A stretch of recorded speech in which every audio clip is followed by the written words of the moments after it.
Welcome to the Real Voices podcast, where we explore the personal journeys of real estate professionals through their own unique challenges and successes. Real Voices is brought to you by Equitable Title and Escrow, providing a better approach to title and escrow through team support and innovative services. This approach delivers a better experience to both agents and their clients. Welcome to another episode. I am your host, Marla Randolph. We have another great guest, Paula Campbell, with us. Thank you for coming on. Thanks for having me. Yeah, I appreciate it. So tell me a little bit about how long have you been in the industry? Who do you serve? And what does that look like for you? Why did you come into real estate? Well, I've been in the industry about a year and a half. Okay. It was a hidden blessing. Let's call it a hidden blessing. I had been an insurance biller for 20 years. Okay. And with the advent of COVID, that came to an end. And I took the opportunity and jumped in with both feet. Okay. Yeah. So 20 years in coding and billing, you said? Yes. That's okay. Yes, I was billing for doctors and hospitals. Okay. So this is a completely different ball game for you then, huh? Yes and no. All right. Yes and no. Tell me about the yes then. What's the same? The yes is the attention to detail. Okay. And the ability to be focused and persistent. Especially in this market. Yes. Right? Yes. Okay. Do you find yourself mainly working with buyers or sellers right now? Both. Okay. Both. It's been a mixed bag so far. Okay. Yeah. All right. Yeah. And as far as your reason for real estate, why this? I mean, there's a myriad of, you could have went and sold cars. Any number of things I could have done. Yes, there are.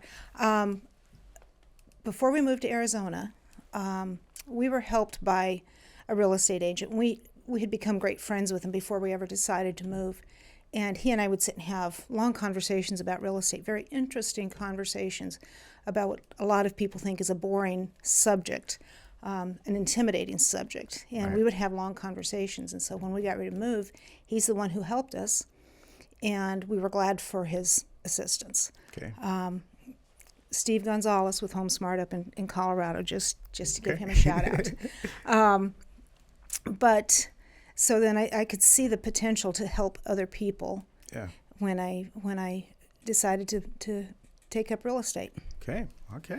Helping others. That's the name of the game. That's here. the name of the game. It Yeah. really is. Yeah. Yeah. So you said you moved here. How long have you guys lived here in Arizona? About 2.5 years. Okay. And where are you coming from? Western Colorado. Okay. So what was that move for? What brought you to the That would Sunshine? be a blonde-haired little girl about yay tall. Okay. Our granddaughter, her dad was stationed at Luke Air Force Base. Okay. So yeah, we're Blue Star parents times 2. Ah. And so they were living down here, and we got really tired of leaving her when we'd have to go back home. Makes And sense. so we moved down here to be closer to her. And then about a year later, they got transferred to Virginia. Makes sense. Okay. So, yeah, here we are. It happens. It It happens. does. It That's does. the military. That's the for life you. of the military, yeah. I wanted to go back a little bit about your transition into real estate and kind of the I guess who you serve. What does that look like for you? Who are you trying to help out the most? Well, I like to say that I'm the cigar-smoking, bourbon-drinking, motorcycle-riding, silver-haired granny realtor. So those are my people. Yeah. The military, I love the military community. Like to be able to help them out as they transfer around. So, yeah. So talk to me about your bike. What kind of a bike do you have? I ride a 2015 Goldwing F6B. Goldwing, huh? Yeah. Okay. Yeah. My husband rides a 2010 Wow, Goldwing. look at you guys. Yeah. I remember you were talking about trying to come up with some, I guess, content for video. Have you guys had a chance to start the GoPro session? We have started the GoPro session. We took a ride and just kind of a shakedown cruise with our GoPro, rode up to Tortilla Flat, got some video going up there. That's cool. Yeah, Cool. it's pretty cool. So what made you, I'm just wondering, when you say grandma on a bike, like how long have you been riding motorcycles and what made you get into that? Well, as a teenager, I rode dirt bikes. Okay. Not a lot, but some. But over our 37 years of marriage, my husband and I have ridden one variety of bike or another, typically 2 up. We called him our marriage counselor. But about 6 years ago, I started paying attention as he's riding his Goldwing, because it was brought to my attention as a passenger, you need to be paying attention to what he's doing. If something happens to him, can you ride that bike down safely? Can you get it to a stop without crashing? And the more I did that, the more I thought, I wonder if I could ride my own bike. Okay. And so, I did. Yeah. So I've been on my own bike. This will be my 5th year. Man, you have much more, I guess. I don't know what the words I want to use right there. Stones than I do. I it's one of those things. I'm like, you probably never catch me on a motorcycle. Yeah. I'm pretty afraid of the falling there. Talk to me. You mentioned that you have to be prepared for someone to fall, right? Yeah. And so laying down the bike, what does that look like? What are you looking for? Well, what you're looking for is, any number of things can happen. You can get a bee to the forehead, down to, of course, much worse scenarios. Right. And so the trick is that you're going to lean forward and put your hands under their hands and shove them off the handlebars. You have to know how to decrease the speed. You're standing on the back pegs, leaning forward, and steering that bike down to a slow fall instead of a fast crash. Wow. So is that something you actually train for, or you just hopefully you know how to do it when it happens? We did a little bit. He put it up on the center stand, and he'd sit up there and understanding that if something were to happen, he's probably going to have a death grip on those handlebars. Yeah. And so that's the reason for coming up underneath and essentially hitting his hands away. Wow. Man, that's fascinating to me. I appreciate that. That's fascinating. Yeah. Okay. Yeah, well. And you have to be quick. Man, it's like talking about split seconds. So Yeah. Okay. Yeah. Fortunately, nothing has ever happened. Yeah. To us. I've never even thought about the passenger in the back. When I see people passing by, I'm like, man, that person's. Now I'll be like, man, are they paying attention? They're ready to go? Okay. I appreciate that perspective. That's new to me. Thank you. Yeah. We always taught the kids growing up, the kids and then our grandkids. And it was a contest in the car to see who could find the most motorcycles, because people don't see motorcycles. Right. And so when the kids start counting the motorcycles they've seen, subconsciously the parents see them too. I like that. That's good. Good technique. You guys hear that? It's great. It's great. Thank you. Talk to me about your first year in real estate. What was your greatest struggle?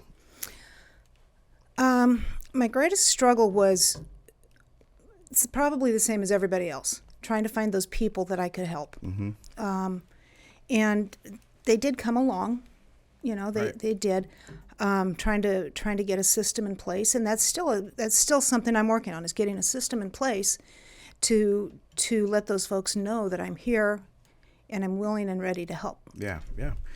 So what do you feel like your greatest accomplishment has been, or the hump that you felt like you've overcome in the last 2 years, I guess? Yeah, well, probably getting more comfortable in my own skin with what I'm doing. Okay. That's probably been the biggest thing, and it's probably something I'll still struggle with, probably the rest of my life. But becoming more confident with what I'm doing, and knowing that I know that if I don't know the answers to the questions, I know where to go find them, because I've got a great group of people that back me up on that. Yeah, that makes sense.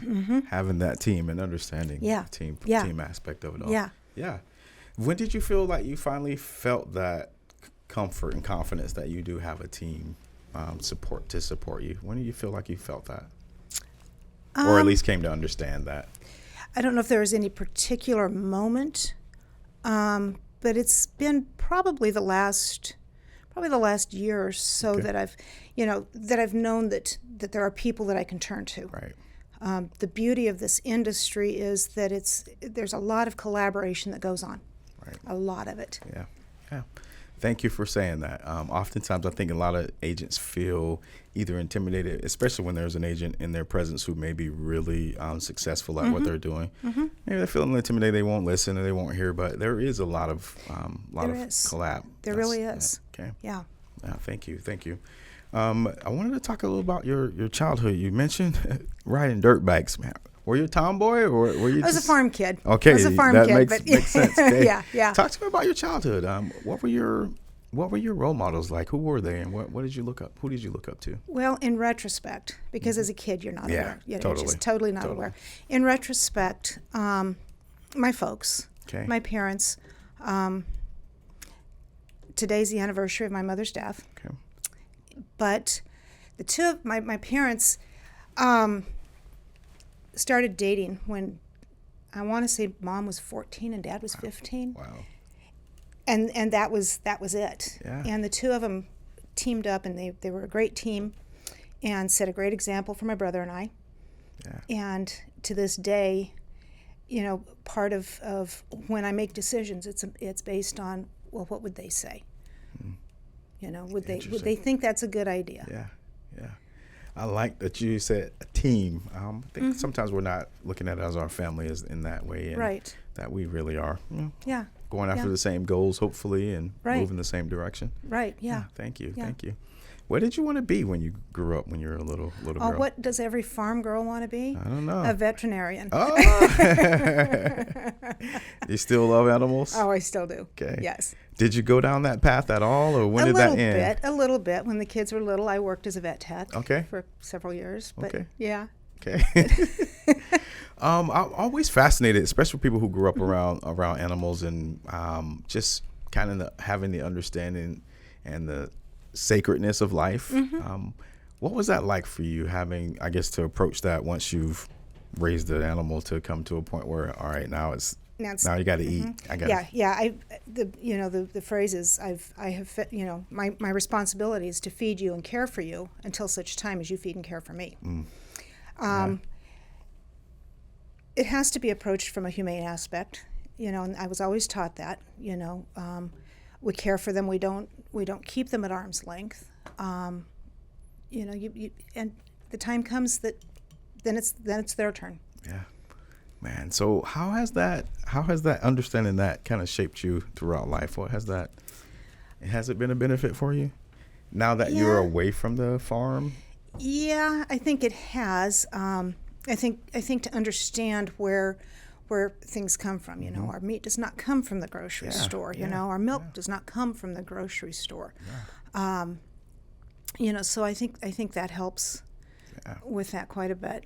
I appreciate that. That's a great perspective that sometimes I realize that I just don't have, having to ever do anything like that. My kids don't. I try and explain to them when we're eating, I try and tell them that's a bird. That's not a chicken, right? It's a bird. Right. So that they understand it had body parts and all that. And sometimes they're like, I'm like, no, we're eating cow tonight. Why do you have to say it like that? Because that's what we're eating. You're eating a cow. That's right. That's right. Yeah, you are. And it's not a bad thing. No. That's the way it was intended to be. That's what we're doing. This is how it works. So, right. Thank you so much. I appreciate that perspective. It looks like you brought a book with you. I did. Do you get to read a lot? Is that something you enjoy doing? I used to read more. I love to read, but I don't get to read as much as I used to. Okay. I frankly, I don't make the time to read as much as I would like to, but yes. Makes sense. So what book did you bring? I brought The 10X Rule by Grant Cardone. Talk to me a little bit about that one. Well, if you've ever heard of Grant Cardone, if you've ever listened to Grant Cardone and the 10X Rule, he says you need to put 10 times as much effort into a task as you think you're going to require to achieve a goal. And you should set your goals, and maybe I've got that backwards, you should set your goals 10 times higher than you think you're going to be able to achieve. And then you use 10 times or 10x the effort to achieve those goals. Okay. And as long as you don't forget that, you're going to be successful. That's interesting. 10 times. Talk to me and the principles that you found, and what way have you, I guess, exercised it in and saw success? It's a matter of discipline. Okay. And it's easy enough to write some things off and say, well, I don't like doing that, but typically when those are the things that are happening, those are the things that you need to spend more effort on. And so it's it's a process. Yeah. It's life, and so it's a steep learning curve, and those are the things we have to learn. Absolutely. I love challenges. I found that out about myself. I'm like, man, give it to me. Yeah. See what I can do. Yeah. Cool. Yeah. So, and thinking about those challenges, like right now in your business, and I know it's, there's issues out there, but what are your challenges that you're facing that you're just tackling head on? Just trying to reach people. Okay. Trying to reach people has been my biggest challenge, and still is, and that's one of the challenges that I am trying to hit head on. Okay. Trying to really push my social media, trying to start a YouTube channel, trying to just really get my name out there and make myself known so that I can reach the people I can help. I love it. I tell you, I think you got a good little niche if you can show people that you're on that motorcycle and that's you, and maybe got some great content, some nice videos that people will be attracted to that stuff. I hope That's so. cool. That's I hope interesting. so. Yeah. It's pretty interesting. Yeah. So where do you see your business in 5 years? Are you're done with this aspect of it? Or you? Oh, in 5 years. It's on autopilot. Where are you at? Well, no, because when I talk about helping people, it's not just about clients. Okay. Although it is. But there are other people I'd like to be able to help too. I'd like to have myself to a point where I'm going to need to hire somebody to come clean house for me. Yeah. I can't justify it yet. I hear you. But the time is. Yeah. But also, I would like to be able to have a transaction coordinator. I would like to be able to, be able to help other agents move up. Yeah. I have particular people in mind, of course, that could use a lift up. Yeah. But that doesn't necessarily mean I'm going to be able to affect them. Yeah. But So just continue lifting Yes. the next 5 years. Okay. yes. I like it. When you're looking back over your life and either the things you've accomplished, who you are, what you've done, what do you feel like you're most, proud of? What is the thing you cherish the most, I guess would be a better The thing that I question. cherish the most is my family, Okay. my husband and my kids, and my grandkids. Why that? Why do you suppose you cherish your family most? I don't know. I can't say that I'm the proudest. That's the thing I'm proudest of, because I feel like my kids, our kids, have turned out as good as they have in spite of us instead of not because of us. I think that's most parents. I think you're right. But it's neat to see these young adults as they're striking out and living their own lives and raising their own kids. It's a beautiful thing. Yeah. I appreciate that. Family. Yes, Yeah, yes, sir. yeah. In your life and in your adventures, what do you feel like is the craziest thing you've done? Maybe you wouldn't do again? The craziest thing I've done? I don't know. I'd do it again. Okay. But I rode the Tail of the Dragon on my bike. What is that? The Tail of the Dragon is 11 miles of road. Starts from the northern part. It starts in Deals Gap, North Carolina. Okay. And no, Deals Gap. It starts in Tennessee. Okay. And ends in North Carolina. Okay. I would probably misquote the name of the towns. And in that 11 miles, there are, I don't remember the number, 100 and some curves. Okay. So it's a 318 curves. All right. Thank Awesome. you. Thank you. 318 curves. Wow. In 11 miles. Wow. Yeah. Wow. And so the craziest part of that, and I think that's one of the coolest things I've done, but the craziest part of that is at the bottom of it, down in North Carolina, is the Tree of Shame. Okay. It's this big, I would say a cottonwood tree, I'm not sure, but a big tree with parts of motorcycles that have fallen off.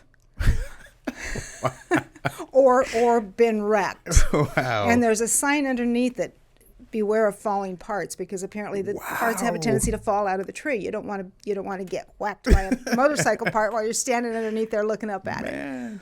Okay. Yeah. That is interesting. Wow. I'm gonna have to Google that. I'm gonna have to look that up. You should look that Okay. up. Man, that's pretty cool. Somewhere I've got a video of it. You're gonna have to pull that out. I've got to find it. Yeah. That is pretty cool.